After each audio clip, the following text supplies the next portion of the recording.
Ramanand park Dahod અને રાષ્ટ્રીય હિન્દુ સંઘ દ્વારા 77માં પ્રજાસત્તાક દિવસની ભવ્ય ઉજવણી કરવામાં આવી હતી. નમસ્કાર, સહજ ન્યૂઝ સાથે હું છું ગોપાલ ભેસાણિયા.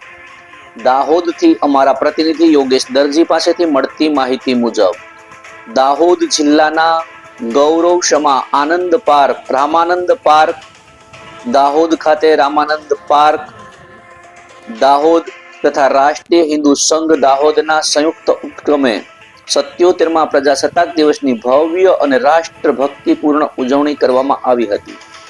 આ પ્રસંગે પરમ પૂજ્ય આદરણીય મહામંડલેશ્વર 1008 શ્રી જગદીશદાસજી મહારાજના પાવન સાનિધ્યમાં તથા રમેશભાઈ પંચાલના વરદ હસ્તે ધ્વજવંદનનો કાર્યક્રમ યોજાયો હતો. કાર્યક્રમ દરમિયાન રામાનંદ પાર્કથી સ્ટેશન રોડ દાહોદ સુધી વંદે માતરમના જય ઘોષ સાથે ભવ્ય તિરંગા રેલીનું આયોજન કરવામાં આવ્યું હતું, જેમાં નગરજનોમાં રાષ્ટ્રપ્રેમની ભાવના જોવા મળી. આ અગાઉ ઉજવણીમાં રામાનંદ પાર્કના મીડિયા પ્રભારી શ્રી નરેશભાઈ ચાવડા, રાષ્ટ્રીય હિન્દુ સંઘ ગુજરાત પ્રદેશ પ્રચારક રિંકેશ પ્રજાપતિ, દાહોદ નગરપાલિકા ઉપપ્રમુખ શ્રીમતી શ્રદ્ધાબેન ભડંગ, રાષ્ટ્રીય હિન્દુ સંઘ દાહોદના અધ્યક્ષ મહાદેવભાઈ દામોદર તેમજ સમગ્ર જિલ્લા ટીમના કાર્યકર્તાઓની વિશેષ ઉપસ્થિતિ રહી હતી.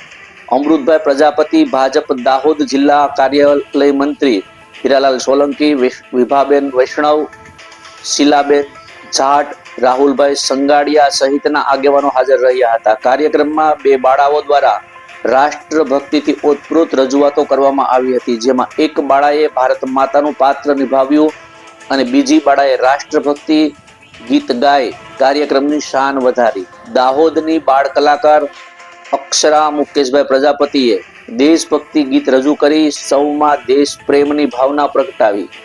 આ પ્રસંગે દાહોદ નગરપાલિકા ઉપપ્રમુખ શ્રીમતી શ્રદ્ધાબેન ભડંગ દ્વારા ભારત માતા બનેલા અનુષ્કા મહાદેવ દામોદરને તથા રાષ્ટ્રીય હિન્દુ સંઘના પ્રદેશ પ્રચારક રિંકેશભાઈ પ્રજાપતિ દ્વારા બાળ કલાકાર અક્ષયભાઈ પ્રજાપતિને ખેસ પહેરાવી સન્માનિત કરવામાં આવ્યા હતા.